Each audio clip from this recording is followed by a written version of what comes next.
مفتی حسان عطاری دامت برکاتہم العالیہ موجود ہیں، ہمارے ساتھ قبلہ محسن مدنی بھائی موجود ہیں۔ انشاءاللہ آج ہم کنز الایمان اور اعلیٰ حضرت امام احمد رضا خان رحمۃ اللہ تعالی علیہ کی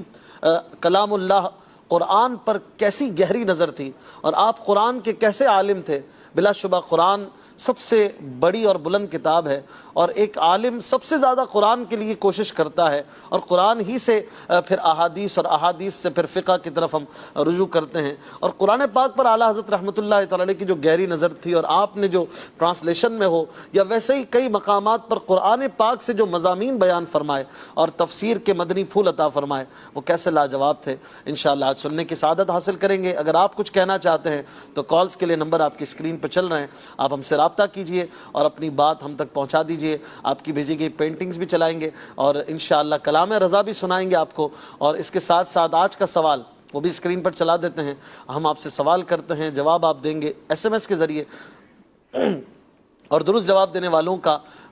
ان کے درمیان قرآن دازی ہوگی اور 12 کے نام آن ایئر بیان کیے جائیں گے۔ ایک کے لیے قرآن دازی کے ذریعے تحفہ بھی گھر تک پہنچایا جائے گا۔ آج کا سوال دیکھ لیجئے۔ امام احمد رضا خان رحمۃ اللہ تعالی علیہ کا قائم کردہ جامعہ، اس کا نام بتانا ہے۔ بڑا پیارا جامعہ، وہ جو اسلامک یونیورسٹی تھی جہاں پر علماء پروڈکشن ہوتا تھا، وہ جامعہ جو آج بھی قائم ہے، اللہ اسے سلامت رکھے۔ تو اس جامعہ کا نام بتانا ہے، اور وہ نام بھی اعلیٰ حضرت نے ہی رکھا تھا غالباً، ماشاءاللہ۔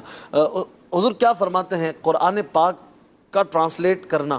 اور عام کسی زبان کی کتاب کا ٹرانسلیٹ کرنا، یا چاہے وہ عربی ہی ہو لیکن قرآن پاک کے علاوہ کوئی بک ہو، تو اس کی اور قرآن کی ٹرانسلیشن میں کیا فرق ہے؟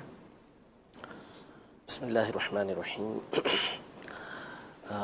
ایک زبان سے دوسری زبان میں مضمون کو منتقل کرنا، کتاب کو منتقل کرنا، یہ ایک ایسا کام ہے کہ جس نے یہ کیا ہو اسی کو معلوم ہے کہ اس میں کس قدر دشواریوں کا سامنا کرنا پڑتا ہے اور کتنا اس کے اندر لحاظ رکھنا پڑتا ہے، کیونکہ ہر زبان کا اپنا ایک طریقہ کار ہوتا ہے جس کو منہج کہتے ہیں، اسلوب کہتے ہیں، کہ وہ کس انداز میں لکھی جاتی ہے، کس انداز میں اس کے جملے ہوتے ہیں۔ اور دوسری زبان کا جو انداز ہوتا ہے، جو منہج ہوتا ہے، وہ مختلف ہوتا ہے۔ تو دونوں زبانوں کا لحاظ رکھنا یہ انتہائی ضروری ہوتا ہے، اور دونوں زبانوں میں مہارت ہونا یہ ضروری ہوتی ہے۔ تو اصل یہ ہے کہ اول تو بندے کو جو ترجمہ کرتا ہے اسے دونوں زبانوں کے اندر مہارت ہونا یہ ضروری ہے، چاہے وہ عام کتاب ہو، چاہے وہ حدیث کی کتاب ہو، چاہے وہ قرآن مجید فرقان حمید کا ترجمہ ہو۔ بہر صورت جو ایک زبان سے دوسری زبان کے اندر کسی کتاب کو یا کسی رسالے کو یا کسی مضمون کو منتقل کرے گا، تو ظاہر ہے کہ اسے دونوں زبانوں کے اندر مہارت ہونا یہ ضروری ہے، دونوں زبانیں اسے آتی ہوں،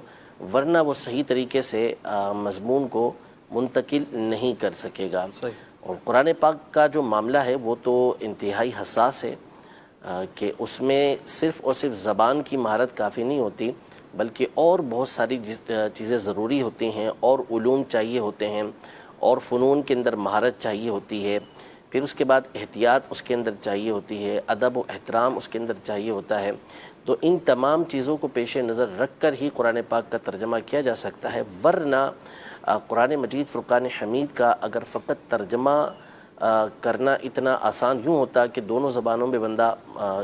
کچھ نہ کچھ شدبود حاصل کر لیتا، کچھ نہ کچھ پڑھ لیتا، تو پھر قرآن مجید فرقان حمید میں اللہ تبارک و تعالیٰ نے نبی کریم صلی اللہ تعالیٰ علیہ وآلہ وسلم کے لیے جو ارشاد فرمایا ہے کہ وَأَنزَلْنَا إِلَيْكَ الذِّكْرَ لِتُبَيِّنَ لِلنَّاسِ، کہ ہم نے آپ کی طرف اس ذکر کو، اس قرآن کو اتارا ہے تاکہ آپ لوگوں کے سامنے اس کو بیان کر دیں۔ تو اگر اتنا ہی یہ کام آسان ہوتا قرآن پاک کے ترجمے کو سمجھنا، یعنی جو اس میں گفتگو ہوئی ہے، تو نبی کریم صلی اللہ تعالیٰ علیہ وآلہ وسلم کے لیے یہ ارشاد نہ ہوتا کہ آپ لوگوں کو اس کے سامنے بیان کر دیں۔ اس کا مطلب یہ ہے کہ فقط زبان میں مہارت کافی نہیں، ورنہ جن کے سامنے قرآن مجید فرقان حمید اترا تھا وہ اہل زبان تھے، زبان کے اندر ماہر تھے، اچھی طریقے سے مفہوم کو سمجھتے تھے، بات کو سمجھتے تھے، لیکن اس کے باوجود اس بات کی ضرورت تھی کہ لِتُبَيِّنَ لِلنَّاسِ، کہ حضور علیہ السلام ان کے سامنے اس بات کو بیان کریں۔ اس کی بہت ساری مثالیں قرآن مجید فرقان حمید میں موجود ہیں کہ فقط فقط اس کا معنی جان لینا چاہے وہ عربی ہی زبان میں جان لیا جائے، یہ فقط قرآن کو سمجھنے کے لیے کافی نہیں، اور ترجمہ کرنے کے لیے قرآن کا صرف ترجمہ نہیں سمجھنا بلکہ قرآن کے مفہوم کو، اس کے معنی کو سمجھنا ہے کہ وہاں کہا کیا جا رہا ہے، پھر اس کے مطابق جو ہے اس کو اردو زبان میں یا کسی بھی زبان کے اندر منتقل کیا جائے گا۔ صحیح۔ مثال کے طور پر قرآن مجید فرقان حمید میں یہ ارشاد فرمایا کہ کلوا واشربوا حتی یتبین لکم الخیط الابیض من الخیط الاسود من الفجر، رمضان کے لیے کہ سحری میں فرمایا کہ کھاتے پیتے رہو یہاں تک کہ سفیدی کا ڈورا سیاہی کے ڈورے سے ظاہر ہو جائے، یعنی فجر ہو جائے۔ تو اب یہاں پر جو سفیدی کا ڈورا اور سیاہی کا ڈورا ہے، اس میں ابتدا میں من الفجر کے الفاظ نہیں تھے، یہ بعد میں نازل ہوئے۔ تو بہت سارے صحابہ کرام علیہم رضوان اس میں جو ہے وہ شش و پنج کے اندر پڑ گئے کہ سفیدی کا ڈورا اور سیاہی کا ڈورا کیا مراد ہے۔ اچھا۔ حضرت عدی بن حاتم رضی اللہ تعالیٰ عنہ، یہ تو باقاعدہ سفید ڈورا اور سیاہ ڈورا انہوں نے ساتھ رکھ لیا اور دیکھتے رہے کہ کب یہ جو ہے وہ ایک دوسرے سے جدا ہوں گے۔ صبح نبی کریم صلی اللہ علیہ وسلم کی بارگاہ میں حاضر ہوئے تو حضور اکرم صلی اللہ تعالیٰ علیہ وسلم نے ان کو اس کا معنی بتایا کہ اس کا مطلب ہے کہ جو صبح ہے وہ رات سے ظاہر ہو جائے، صبح کا ڈورا رات کے ڈورے سے ظاہر ہو جائے۔ اس طرح اور بہت ساری مثالیں قرآن مجید فرقان حمید کے اندر موجود ہیں۔ مثال کے طور پر قرآن پاک میں یہ ارشاد فرمایا کہ الذین آمنوا ولم یلبسوا ایمانہم بظلم اولئک لہم الامن وہم مہتدون، کہ وہ لوگ کہ جو ایمان لائے اور اپنے ایمان کے ساتھ کچھ بھی ظلم انہوں نے نہ ملایا تو یہی لوگ امن والے اور یہی ہدایت والے ہیں۔ جب یہ آیت نازل ہوئی تو صحابہ کرام علیہم رضوان بڑے پریشان ہوئے اور بارگاہ رسالت میں حاضر ہوئے اور عرض کی کہ اینا لم یظلم، ہم میں سے کون ہے کہ جو ظلم نہیں کرتا؟ ظلم سے مراد گناہ، کہ کسی نہ کسی سے کوئی نہ کوئی خطا ہو جاتی ہے۔ تو صحابہ کرام علیہم رضوان کی یہ عاجزی تھی، یا آنے والے لوگوں کے لیے اس طرح آپ ان لوگوں نے نبی کریم صلی اللہ علیہ وسلم کی بارگاہ میں بطور شفقت عرض کی تھی کہ کون ہے کہ جو ظلم نہیں کرے گا، گناہ نہیں کرے گا، اس سے خطا نہیں قاضی ہوگی۔ بشریت سے خطا ہو تو جاتا۔ اب اگر ایسا ہے تو پھر اولئک لہم الامن، ان کے لیے امن ہے اور یہی ہدایت یافتہ ہیں، یہ بشارت ہمیں کیسے ملے گی؟ تو قرآن کی آیت بالکل واضح ہے لیکن سمجھ نہیں پائے کہ اس کا معنی کیا ہے۔ نبی کریم صلی اللہ علیہ وسلم نے اس کی وضاحت فرمائی کہ ان الشرک لظلم عظیم، کہ یہاں پہ ظلم سے مراد شرک ہے، کہ جو ایمان لے کر آیا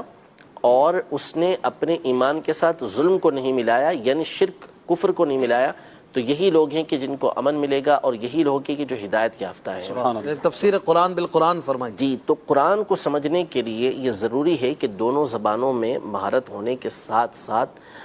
اس کے لیے اور چیزوں کی بھی ریکوائرمنٹ ہوتی ہے، اور چیزیں بھی درکار ہوتی ہیں۔ اچھا، آپ دونوں زبانوں کا کہہ رہے ہیں، چونکہ ٹرانسلیٹ کرنے والا تو ایک زبان کا ماہر ہوگا نا، یعنی اس کو عربی زبان کی مہارت ہے، جیسے لیٹ سپوز قرآن کا کوئی ترجمہ کر رہا ہے تو عربی کا وہ ماہر ہے، اردو تو ویسے مادری زبان ہے، وہ تو دن رات بولتا ہے، تو پھر دونوں کی مہارت کی اب بات کیوں کر رہے ہیں؟ دونوں کا ماہر ہونا ضروری ہے۔ بالکل ظاہر سی بات ہے کہ ایک اردو زبان میں میرا ترجمہ ہوگا، ایک جو لغت کا ماہر ہے، جو زبان کا ماہر ہے، اس کا ترجمہ ہوگا، تو اس کی خوبی جدا ہوگی۔ اور ایک عام شخص کو جس کو صرف اردو کا کچھ اس لیے سمجھتا ہے کہ وہ اہل زبان میں سے ہے، اس کی زبان ہی اردو ہے، لیکن اس کو اردو کے جو ایسے الفاظ ہیں کہ جو قرآن کے الفاظ کے مفہوم کو صحیح طریقے سے ادا کر سکیں، یہ ضروری نہیں کہ معلوم ہو۔ وہ اس انداز کے الفاظ بھی استعمال کر سکتا ہے کہ جو قرآنی آیت کے مفہوم کو صحیح طریقے سے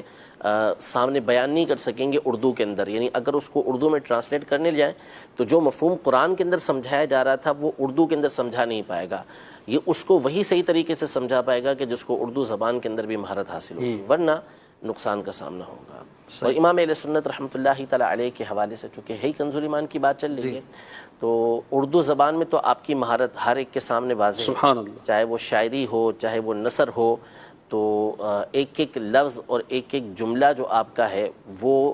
آپ کی اردو دانی کے اوپر جو ہے وہ جس طرح کی ہمیں بتاتا ہے کہ حالت کس قدر اس کے اندر ماہر ہیں، وہ کسی کے سامنے مخفی نہیں ہے۔ کس طرح کے آپ کے اشعار ہیں اور آپ کے اشعار کو سن کر بڑے بڑے شعراء جو ہیں وہ کس طرح دنگ رہ جایا کرتے تھے، اسی طرح آپ کے جو اردو جملے ہیں، اردو کلام ہیں، ان کو بھی اگر پڑھتے ہیں تو وہ شہبارے ہیں، ایک سے بڑھ کر ایک اس کے اندر جو ہے وہ اردو ادب کی جو ہے وہ صنفیں موجود ہیں اگر اس کو غور سے پڑھا جائے تو اردو ادب کے اندر تو آپ کی مہارت جو ہے وہ ہر کہہ و مہ کے اوپر جو ہے وہ بالکل واضح ہے کہ کس قدر آپ اس زبان کے ماہر تھے، اور ساتھ ہی ساتھ عربی زبان کے اندر بھی اللہ تبارک و تعالی نے آپ کو کامل مہارت عطا فرمائی تھی۔ اچھا، یعنی اس کو ہم بہت سارے باتوں سے سمجھ سکتے ہیں کہ اعلیٰ حضرت امام اہل سنت کو عربی زبان کے اندر کس قدر مہارت تھی، کہ ایک تو قدرتی بات کہ امام اہل سنت کو جو کچھ عطا ہوا وہ بہت بڑا حصہ وہابی تھا، یعنی وہ تھا کہ جو بارگاہ رسالت سے آپ کو عطا کیا گیا، سبحان اللہ، وہابی یعنی جس کی ضد ہے کسبی، جی وہب سے، وہب سے، ٹھیک ہے، کہ یہ عطا ہوا جب آپ نے کچھ میتھ سیکھی، حساب کچھ سیکھا، مزید آپ نے سیکھنا چاہا تو آپ کے والد گرامی نے کہا کہ اتنا کافی ہے، باقی آپ کو سب کچھ بارگاہ رسالت سے دے دیا جائے گا۔ سبحان اللہ، سبحان اللہ۔ تو ایک تو اللہ تبارک و تعالیٰ کی طرف سے عطا، کہ آپ کی کرامات میں سے ہی یہ بات ہے کہ آپ کے حالات زندگی کے اندر یہ بات لکھی ہوئی کہ جب آپ 3.5 سال کے تھے تو اس وقت جو ہے وہ دروازے پر کوئی بزرگ آئے اور آپ نے جا کے دروازہ کھولا، کچھ دیر ان کے پاس کھڑے رہے، بعد میں آپ کی والدہ کے پاس آئے تو والدہ نے پوچھا کہ کون تھا، کہا کہ ایک عربی بزرگ آئے تھے اور میں نے ان سے فصیح عربی کے اندر گفتگو کی۔ سبحان اللہ۔ تو اس عمر میں گفتگو کرنا، ظاہر ہے کہ اس وقت نہ اعلیٰ حضرت نے عربی پڑھی تھی نہ اعلیٰ حضرت نے عربی سیکھی تھی، تو وہ گفتگو کرنا اللہ تبارک و تعالیٰ کی طرف سے عطا تھی، یہ یہ کرامت کرامت کے زمرے کے اندر آتا ہے۔ پھر اس کے بعد جب اعلیٰ حضرت امام اہل سنت بڑے ہوئے اور آپ کی عمر تقریباً 10 سال ہوئی تو یا 8 سال ہوئی آپ کی عمر شریف، تو اس وقت آپ نے ہدایت النحو،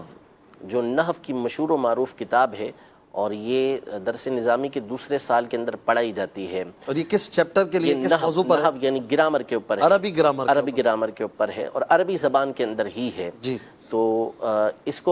اس پر اعلیٰ حضرت امام اہل سنت نے عربی زبان میں حاشیہ تحریر سبحان فرمایا، اللہ۔ اس وقت تحریر فرمایا جب آپ کی عمر فقط 8 سال یا 10 سال تھی، اس وقت آپ کی عمر۔ اور یہ حاشیہ یعنی فٹ نوٹس جو سائٹ پہ لکھے جاتے ہیں، فٹ نوٹس ہوتے ہیں یا بہت سارے اس کے اندر جو ہے وہ فوائد لکھے جاتے ہیں، یہ آپ کا عربی زبان میں اس عمر کے اندر مہارت۔ اس کے بعد اگر آپ عربی زبان میں اعلیٰ حضرت امام اہل سنت کی مہارت کو دیکھنا چاہیں تو آپ کی کئی کتابیں تو اپنی جگہ پر ہیں عربی زبان کے اندر، جد الممتار ہے، اس کے علاوہ آپ نے کئی عربی کتابوں کے اوپر حواشی لکھے ہیں، آپ کے کئی رسالے پورے فتاوی رضویہ شریف کے اندر عربی زبان کے اندر موجود ہیں، طویل رسالے موجود ہیں، مسئلوں کے جوابات عربی میں عربی زبان کے اندر موجود ہیں۔ اشعار اعلیٰ حضرت کے، سبحان اللہ۔ یعنی ایک تو آپ مشہور زمانہ آپ کی جو 4 زبانوں میں نعت ہے، لم یأتی نذیرک فی نظر، یہ اس میں آپ نے جس انداز میں عربی جملے استعمال کیے ہیں یہ ہر کوئی استعمال نہیں کر سکتا کہ کس مقام پہ اس کو استعمال کرنا ہو۔ اس کے علاوہ فقط یہی نہیں، آپ نے تاج الفہول مولانا عبد القادر بدایونی رحمۃ اللہ تعالی علیہ، ان کے اور ان کے والد گرامی کے لیے کچھ جو اشعار آپ نے لکھے عربی زبان میں، آپ نے قصیدتان رائعتان کے نام سے قصیدہ لکھا اور اس میں تقریباً 300 یا 500 اشعار ان حضرات کی تعریف پر آپ نے لکھے ہیں، واہ، یہ بھی عربی میں، اس عربی زبان میں، اور اس پر تو ایم فل تک ہو چکا ہے، اور یہاں نہیں عرب دنیا کے اندر ہوا ہے، اور ہو سکتا ہے کہ یہاں پر بھی اس پہ بہت سارے کام ہوئے ہوں۔ تو عربی زبان میں اس سے ہم مہارت سمجھ سکتے ہیں۔ عربی زبان کی ایک مشہور و معروف لغت ہے تاج العروس کے نام سے، علامہ مرتضیٰ زبیدی رحمۃ اللہ تعالی علیہ جو لغت کے بہت بڑے جو ہے وہ علامہ گزرے ہیں، اصل گجرات کے تھے، پھر اس کے بعد مصر گئے، یمن گئے، اور انہوں نے عربی زبان کے اندر تاج العروس کے نام سے لغت لکھی ہے جو بہت بڑی ہے، تقریباً 27-28 جلدوں پر مشتمل یہ کتاب ہے۔ امام اہل سنت رحمۃ اللہ تعالی علیہ کی مہارت کا اندازہ آپ اس سے لگا سکتے ہیں کہ اس تاج العروس کے پر اعلیٰ حضرت نے تعلیقات لکھی ہیں، حاشیہ لکھا ہے۔ اچھا، کیا بات۔ اور حاشیہ لکھنا ایک تو ہوتا ہے عام لوگوں کا طریقہ کار حاشیہ لکھنے کا کہ وہ 4-5 کتابیں سامنے رکھتے ہیں اور اس سے حاشیہ لکھتے ہیں۔ امام اہل سنت کا طریقہ کار یہ نہیں تھا۔ اعلیٰ حضرت رحمۃ اللہ تعالی علیہ کی جو تعلیقات ہیں، آپ کے جو حاشیے ہیں جو آپ کتابوں کے اوپر فٹ نوٹ لکھا کرتے تھے، پوائنٹس لکھا کرتے تھے، وہ قلم برداشتہ ہوا کرتے تھے، فوری طور پر ہوا کرتے تھے۔ یہ نہیں کہ آپ نے کوئی کتاب کھولی اور اس میں سے نکال کے وہاں لکھا، یہ آپ کے حافظے کی بنیاد پر ہوا کرتا تھا، جو آمد ہوئی لکھا۔ ہاں، تو اب آپ اس سے اندازہ لگائیں کہ ایک ہستی جو ہے وہ تاج العروس جیسی لغت کی کتاب کے اوپر حاشیہ لکھ رہی ہے، تو اس کا مطلب یہ ہوا کہ اس کے سامنے تاج العروس جیسی 20 لغت اور موجود ہوگی۔ ان لغتوں کے اوپر مہارت ہوگی نا، جبھی اس کے اوپر وہ حواشی لکھ رہے ہیں، ورنہ ایک عام بندہ تو اس طرح حاشیہ نہیں لکھ سکتا، وہ تو تاج العروس کو دیکھ کر ہی مبہوت ہو جائے گا کہ اب اس کے اوپر میں کیا اضافہ کر سکتا ہوں۔ اتنی زبردست کتاب ہے، تو اتنی بڑی کتاب ہے اور اتنی جامع کتاب ہے، تو اس پر اضافہ وہی کرے گا کہ جو اس سے بھی زیادہ کچھ جانتا جانتا ہوگا۔ اسی طرح اعلیٰ حضرت رحمۃ اللہ تعالی علیہ نے جد الممتار پر ایک مقام پہ تعلیق لکھی رد المختار کے اوپر، علامہ شامی رحمۃ اللہ تعالیٰ علیہ نے ایک لفظ لکھا تفن کا، تو اور اس کا معنی پڑھنا کیا، تو اعلیٰ حضرت امام علیہ سنت فرماتے ہیں کہ میں نے 10 لغتیں اس کے لیے دیکھی، اور بڑی بڑی لغتوں کے آپ نے نام لیے کہ اس کے اندر اس کا یہ معنی موجود نہیں ہے۔ کس لفظ کا؟ تفن کا لفظ تھا، تفن، تحفہ۔ تو اعلیٰ حضرت نے اس کے لیے دیکھا اور فرمایا کہ اس کا معنی ان لغتوں کے اندر یہ موجود نہیں جو علامہ شامی رحمۃ اللہ تعالیٰ علیہ نے بیان فرمایا ہے۔ تو یوں ہم سمجھ سکتے ہیں کہ امام اہل سنت کو عربی زبان کے اندر کس قدر مہارت حاصل تھی، اور صرف انہی کو نہیں، ان کے شہزادے حجت الاسلام حامد رضا خان صاحب رحمۃ اللہ تعالیٰ علیہ، ان کو اعلیٰ حضرت رحمۃ اللہ تعالیٰ علیہ کے بعد سب سے بڑھ کر عربی زبان کے اندر مہارت حاصل کی، اور یہ اس قدر ماہر تھے عربی زبان کے اندر کہ اہل عرب ان کی عربی سن کر دنگ رہ جایا کرتے تھے، عربی اس طرح بولا کرتے تھے۔ اور انہوں نے اعلیٰ حضرت رحمۃ اللہ تعالیٰ علیہ کی کتاب کفل الفقیہ الفہیم پر جو مقدمہ لکھا ہے، آپ جب اس کو پڑھیں گے تو عرب دنیا میں جب اس کی تحقیق ہوئی ہے اس کتاب کی، تو اہل عرب نے اس کے مشکل الفاظ کے معنی لغت کے ذریعے بیان کیے ہیں۔ سبحان اللہ، تو امام اہل سنت کو لغت عربی کے اندر بھی بہت ہی زیادہ مہارت حاصل تھی، اور یہ اللہ تبارک و تعالیٰ کی طرف سے عطا بھی تھی، اور مسلسل اللہ تبارک و تعالیٰ کے کرم سے آپ اس میں جد و جہد بھی کرتے رہے، محنت بھی کرتے رہے، پڑھتے بھی رہے، تو لغت عرب کے اندر بھی امام اہل سنت کو مہارت ہے۔ سبحان اللہ۔ استاد صاحب نے جو بات کی نا 2 زبانوں میں مہارت ہونا، جسے آپ نے سوال کیا، ضروری ہے۔